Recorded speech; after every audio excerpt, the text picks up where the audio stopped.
j'aimerais vous parler d'une question qui intrigue l'humanité depuis la nuit des temps. Une question qui dépasse les frontières, les cultures et les époques. Elle fascine autant qu'elle effraie. Que se passe-t-il après la vie? Existe-t-il un au-delà, un autre niveau de conscience, ou simplement le néant? Cette quête de réponse nous entraîne au cœur des croyances, des sciences et des témoignages humains.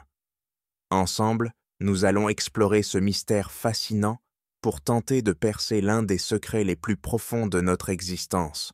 Alors restez avec moi jusqu'à la fin, car ensemble, nous allons explorer ces mystères de l'après-vie comme jamais auparavant.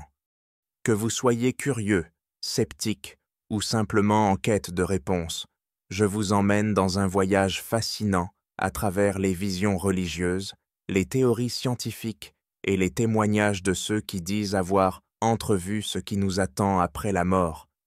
Peut-être trouverez-vous des réponses ou même un nouveau regard sur la vie elle-même. Alors, installez-vous confortablement et laissez-vous embarquer dans cette exploration profonde du plus grand mystère de l'humanité. Mais avant, pensez à liker cette vidéo et à vous abonner si vous ne voulez rien manquer des prochaines explorations. Après cette vie, les croyances et théories sur ce qui nous attend sont aussi variées que captivantes. Certains espèrent un paradis éternel, un royaume de paix où l'âme trouverait enfin le repos, tandis que d'autres redoutent un enfer où chacun paie pour ses erreurs passées. D'autres traditions envisagent la réincarnation, un cycle où l'âme abandonne un corps, pour en investir un nouveau, poursuivant ainsi un chemin d'apprentissage à travers différentes vies. Cette perspective laisse imaginer une renaissance sous diverses formes, humaines ou autres, dans une quête de progression spirituelle. Certaines conceptions vont plus loin et évoquent un retour à un état d'énergie pure, un niveau de conscience sans attache matérielle, où l'âme fusionnerait avec l'univers pour rejoindre une énergie infinie. Cette idée de retour à la source s'appuie sur des visions d'unité cosmique, où la mort devient simplement une transition vers cette essence collective, au-delà des limites de l'individualité. Chaque croyance, qu'elle soit religieuse, philosophique ou spirituelle, dévoile une perspective singulière sur ce mystère. Peut-être l'essentiel ne réside-t-il pas dans la vérité de ces visions, mais dans l'inspiration qu'elles nous offrent dans notre existence actuelle, influençant nos valeurs et notre manière de vivre. Les grandes religions du monde enrichissent ce mystère avec leur vision distincte de l'au-delà.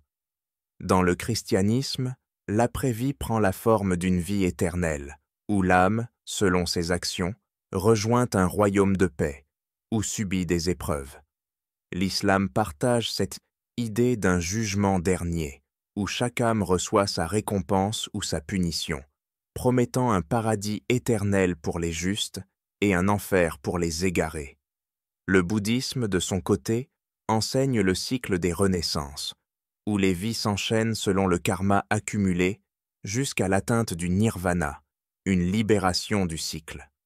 L'hindouisme, avec la samsara, propose une vision similaire. Chaque existence est façonnée par le karma, et l'objectif ultime est la moksha, qui délivre l'âme du cycle des renaissances.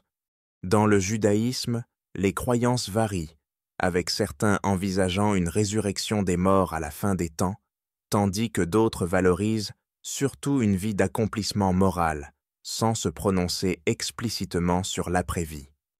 Les peuples autochtones, comme dans les traditions chamaniques ou amérindiennes, voient souvent l'au-delà comme un royaume spirituel, où les âmes vivent en harmonie avec la nature, les ancêtres et les esprits protecteurs. Chaque culture et chaque tradition révèle ainsi une facette unique de ce qui pourrait nous attendre au-delà de la mort, montrant comment l'humanité s'efforce de percer le mystère de l'après-vie. Certaines croyances imaginent une existence au-delà de la vie, tandis que des philosophies comme le matérialisme proposent, quant à elles, de considérer que la conscience s'éteint avec le corps, que la mort n'est rien d'autre que la fin. Ces perspectives, tout aussi variées, illustrent la profondeur de notre quête pour comprendre ce qui se cache derrière le voile de la mort. À travers ces récits, nous découvrons une vision de transcendance, de cycle de vie et de renaissance, ou encore d'épreuves et des récompenses, chaque tradition explorant à sa manière le grand mystère de l'après-vie. Mais cette diversité nous amène aussi à nous poser une question fondamentale. Pourquoi l'idée de la vie après la mort est-elle si répandue? Serait-ce parce qu'elle comble un besoin profond de donner un sens à notre existence ou de prolonger le lien avec ceux que nous aimons? Peut-être cette quête elle-même est-elle déjà une réponse en soi, une façon de vivre avec plus de conscience, de responsabilité et de respect envers la vie. Et pour ceux qui ne croient qu'en la matérialité et considèrent la mort comme une fin absolue, cette vision offre aussi un sens profond, celui de profiter pleinement de chaque instant, de vivre avec l'idée que cette vie est précieuse parce qu'elle est unique et éphémère. Quoi que l'on croie, ce mystère de l'après-vie continue de nous accompagner et de nous inspirer. Alors, en explorant ensemble ces visions religieuses, philosophiques et personnelles, souvenons-nous que cette quête touche à la fois nos peurs et nos espoirs les plus profonds. Mais au-delà des croyances religieuses, la science aussi se penche sur la question. Certains scientifiques explorent des théories sur la conscience qui pourraient, qui sait, exister indépendamment du corps physique. Des témoignages de personnes ayant vécu des expériences de mort imminente rapportent des sensations de lumière, de flottement, ou même des rencontres avec des proches disparus. Alors, cette question reste ouverte et intrigante. Chacun est libre de se forger sa propre vision de l'après-vie, et c'est peut-être là que réside tout l'intérêt de cette quête.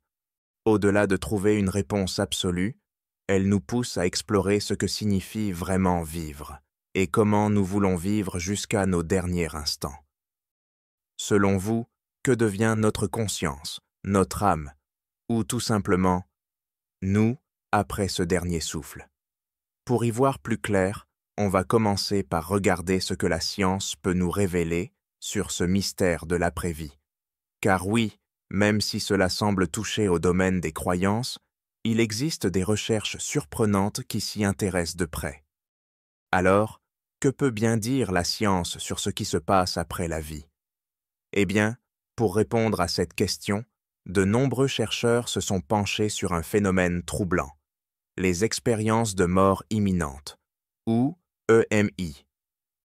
Elles se produisent lorsque des personnes sont cliniquement mortes pendant quelques instants, souvent suite à un arrêt cardiaque ou un accident grave, puis reviennent à la vie en rapportant des expériences incroyables.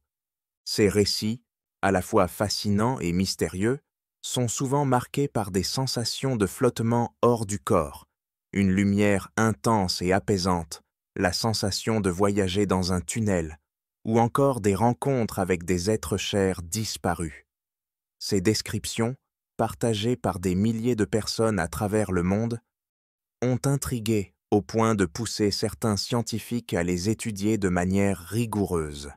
Prenons l'exemple du docteur Eben Alexander, un neurochirurgien américain qui a raconté sa propre expérience de mort imminente dans plusieurs interviews médiatisées, notamment avec Oprah Winfrey dans le cadre de son émission Super Soul Sunday. Le docteur Alexander, qui avait une vision très scientifique et sceptique des expériences de mort imminentes avant de vivre la sienne, a plongé dans un coma profond en 2008 à cause d'une méningite bactérienne grave. Pendant ce coma, il a vécu ce qu'il décrit comme une expérience de l'au-delà, au cours de laquelle il se sentirait transporté dans un espace de paix et de lumière. Cette expérience a radicalement changé sa perspective sur la conscience et l'existence d'une vie après la mort. Dans ses interviews, il raconte des détails de son expérience, comme la sensation d'être accompagné par une entité bienveillante et de percevoir un monde d'une beauté indescriptible. Il partage également comment cette expérience l'a conduit à reconsidérer les liens entre la science et la spiritualité. L'expérience du docteur Alexander et ses témoignages poignants ont suscité un grand intérêt dans la communauté scientifique, incitant de nombreux chercheurs à explorer la nature des expériences de mort imminente. Certains d'entre eux se demandent si ces sensations pourraient être simplement des réactions du cerveau dans des situations extrêmes, ou si elles révèlent réellement une conscience qui se détache du corps. Pour approfondir cette question, des études ont été menées pour observer l'activité cérébrale de patients proches de la mort, détectant parfois des signes d'activité inhabituels, comme des ondes gamma, souvent associées à des états de conscience élevés, même après l'arrêt apparent des fonctions vitales. Cependant, la science reste divisée sur ces questions. Certains scientifiques pensent que ces expériences ne sont que des hallucinations créées par le cerveau sous stress intense ou manque d'oxygène, tandis que d'autres se demandent si elles ne révèlent pas quelque chose de plus profond, de plus fondamental sur la nature de la conscience. Ces recherches nous rappellent qu'il existe encore de vastes territoires inexplorés dans notre compréhension de la vie et de la mort. En définitive, les expériences de mort imminente soulèvent des questions captivantes. Se pourrait-il que la conscience persiste au-delà du corps, ou bien ces expériences ne sont-elles que des mécanismes de survie du cerveau? C'est un champ de recherche en plein essor où science et mystère se rencontrent, laissant une porte ouverte sur le grand inconnu qui nous attend peut-être tous un jour. Au-delà des expériences de mort imminente, d'autres phénomènes viennent alimenter le débat sur la vie après la mort. Certains chercheurs s'intéressent aux témoignages de ceux qui disent avoir vécu des sorties de corps ou des rêves lucides, où la conscience semble indépendante du corps physique.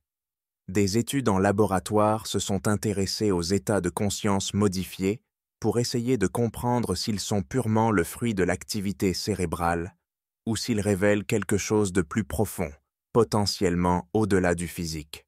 Voici un témoignage célèbre d'expérience de sortie de corps, celui de Pam Reynolds, une Américaine qui a vécu une expérience hors du corps pendant une opération chirurgicale.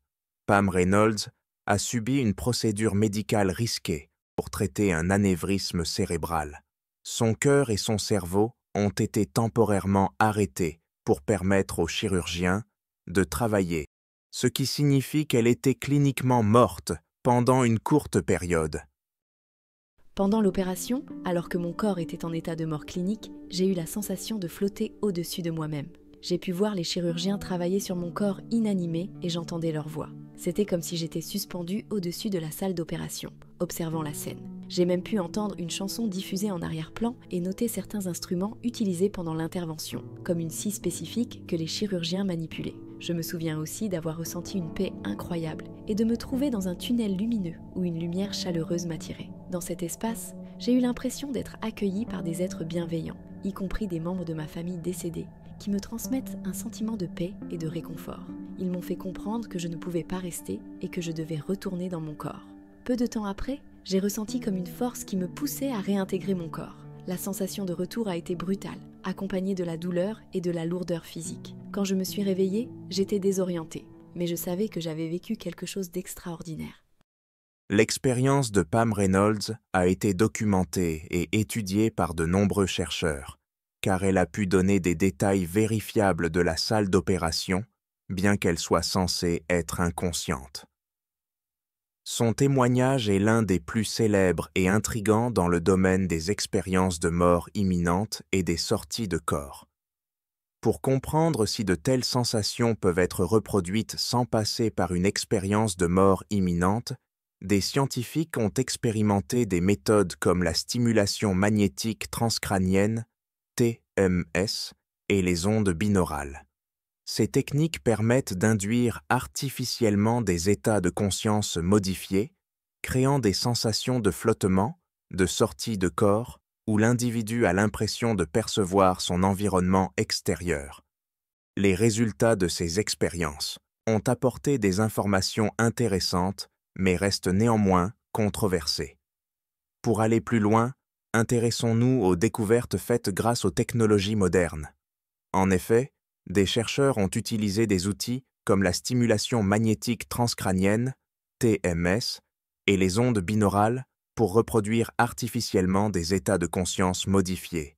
Ces techniques permettent d'observer comment la stimulation de certaines zones du cerveau peut induire des sensations de dépersonnalisation ou de flottement, où les individus ont l'impression de se détacher de leur corps. Ces expériences, bien qu'encore controversées, ouvrent de nouvelles perspectives fascinantes sur la conscience et l'existence potentielle d'un « moi » indépendant du corps. En utilisant la stimulation magnétique transcrânienne, les chercheurs ont découvert que la stimulation de certaines régions du cerveau, comme le cortex pariétal, qui participe à la perception de l'espace et à la conscience de soi, ou le cortex préfrontal, pouvait provoquer des expériences de dépersonnalisation ou de dissociation, où les sujets rapportaient une sensation de détachement de leur corps. Certains participants ont même décrit une impression de flottement ou de sortie de leur propre corps, bien que ces expériences aient souvent été brèves et de faible intensité. En utilisant les ondes binaurales, basées sur l'utilisation de fréquences sonores différentes dans chaque oreille pour générer des effets auditifs spécifiques.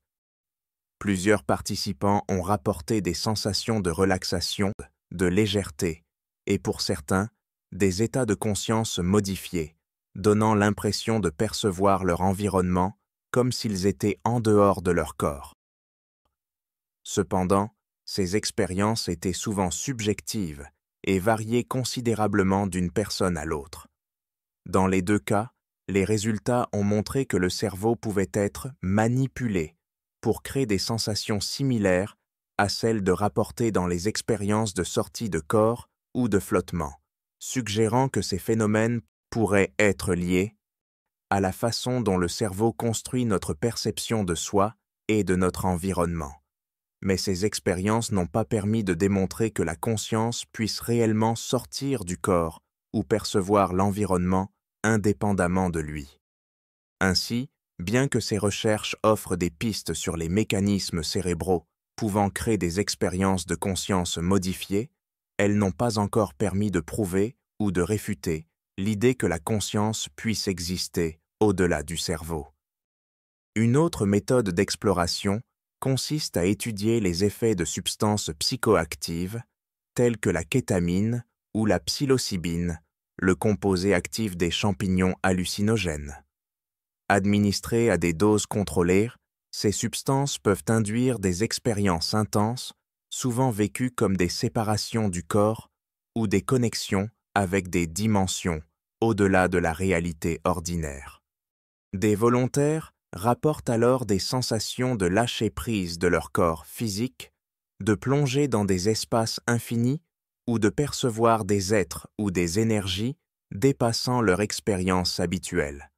Les scientifiques mesurent alors l'activité cérébrale, notamment les ondes gamma et les connexions neuronales, pour déterminer si ces expériences sont simplement des illusions générées par des zones spécifiques du cerveau ou si elles pourraient indiquer des phénomènes plus mystérieux. Les recherches sur les sorties de corps ont même conduit à des expériences intrigantes, où des volontaires, sous IRM, décrivent ce qu'ils perçoivent hors de leur corps, pour vérifier s'ils peuvent capter des détails réels de leur environnement.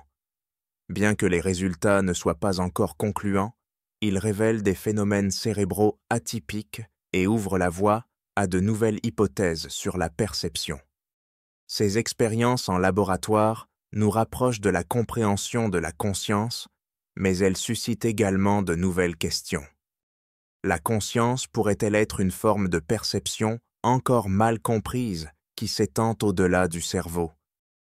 Ou bien ces états sont-ils simplement des illusions cérébrales complexes créées par le cerveau sous certaines conditions? Les recherches se poursuivent, ouvrant de nouvelles pistes pour explorer ce qui pourrait être l'un des plus grands mystères de la science et de la spiritualité. Mais à l'opposé de ces recherches sur les substances psychoactives, Il est également intéressant d'examiner des approches plus douces et naturelles, sans recours à des substances extérieures. C'est ici que le travail du Dr Joe Dispenza devient pertinent. Neuroscientifique, chiropracteur, conférencier et auteur de renom dans le domaine du développement personnel et de la transformation de la conscience, Dispenza est reconnu pour ses recherches sur le pouvoir de la pensée, la méditation et l'influence de l'esprit sur la guérison du corps. Il se concentre particulièrement sur les effets de la méditation et de la visualisation sur le cerveau, mesurant les ondes cérébrales des participants lors de ses ateliers et retraites afin de mieux comprendre ces états modifiés de conscience. Auteur de best-sellers comme Breaking the Habit of Being Yourself, You Are the Placebo et Becoming Supernatural, Dispenza démontre comment la science et la spiritualité peuvent s'unir pour produire des transformations profondes. Plutôt que d'utiliser des psychotropes, il mise sur la méditation profonde et l'intention consciente pour induire chez les participants des états d'expansion de conscience et de sortie de corps, leur faisant souvent vivre des expériences de connexion spirituelle intenses. Lors de ces sessions, il enregistre également l'activité cérébrale en se concentrant notamment sur les ondes gamma, associées à des états de conscience accrus. Ces deux approches, bien qu'apparemment opposées, se rejoignent autour d'une même question fondamentale. Notre conscience peut-elle dépasser les limites physiques du corps et du cerveau? En explorant les capacités inexploitées de l'esprit humain, elles enrichissent notre réflexion sur la nature de la réalité. Qu'il s'agisse de psychotropes ou de méditation, chacune de ces voies permet d'accéder à des états de conscience élargis. Les substances psychoactives plongent au cœur de l'esprit en déclenchant des expériences puissantes de séparation du corps et de connexion spirituelle, tandis que les travaux du Dr Joe Dispenza démontrent qu'il est possible d'atteindre des états similaires par la méditation sans aucune aide extérieure. Ces explorations, qu'elles soient induites chimiquement ou éveillées naturellement, élargissent nos horizons et laissent la porte ouverte à de nouvelles découvertes sur les mystères de la conscience. Pour mieux comprendre comment ces états de conscience élargis peuvent transformer les gens, explorons un exemple concret tiré du livre Devenir super conscient de Joe Dispenza. Il raconte l'histoire d'un participant nommé Ed. Ce dernier souffrait de graves douleurs chroniques depuis des années, malgré les traitements médicaux et les tentatives de soulagement par des méthodes conventionnelles. Lors d'une retraite intensive, Ed a participé aux méditations guidées de Dispenza qui visent à activer le potentiel de guérison du corps par la visualisation et la connexion avec des états de conscience plus élevés. Au cours d'une de ces méditations profondes, Ed est parvenu à entrer dans un état de calme et de concentration intense. Il a alors ressenti une sensation de chaleur et de légèreté dans tout son corps, comme s'il flottait et se séparait de ses douleurs physiques. Il a décrit cette expérience comme une sorte de sortie de corps, où sa conscience semblait s'élever au-delà de ses perceptions habituelles. D'après les mesures réalisées par Dispenza et son équipe, Ed était dans un état de cohérence cérébrale et cardiaque élevé, une condition souvent associée aux ondes gamma. Ces ondes, qui augmentent lors d'expériences spirituelles intenses, sont liées à des moments d'éveil et de transformation. Après cette méditation, Ed a non seulement ressenti un soulagement immédiat de sa douleur, mais il a également rapporté une durable amélioration de son état de santé. Cet exemple montre comment, selon Dispenza, des états méditatifs profonds peuvent induire des transformations mentales et physiques sans aucun recours à des substances extérieures. Pour Dispenza, ce type d'expérience démontre le potentiel de la conscience à dépasser les limites du corps physique. En se concentrant sur des états d'expansion mentale, les participants atteignent parfois des niveaux de guérison et de transformation impressionnantes. des expériences habituellement associées à des substances psychotropes, mais ici obtenues naturellement, grâce au pouvoir de l'esprit. Ces expériences de guérison et de transformation montrent à quel point la conscience peut repousser les limites du corps, révélant un potentiel souvent insoupçonné de l'esprit humain. Alors, illusion cérébrale ou véritable expérience de l'au-delà? Ce que l'on sait, c'est que la science n'a pas encore de réponse définitive. Ces EMI pourraient bien rester un mystère, ou peut-être qu'elles sont des indices d'un autre niveau de réalité, d'un au-delà que l'on ne comprend pas encore.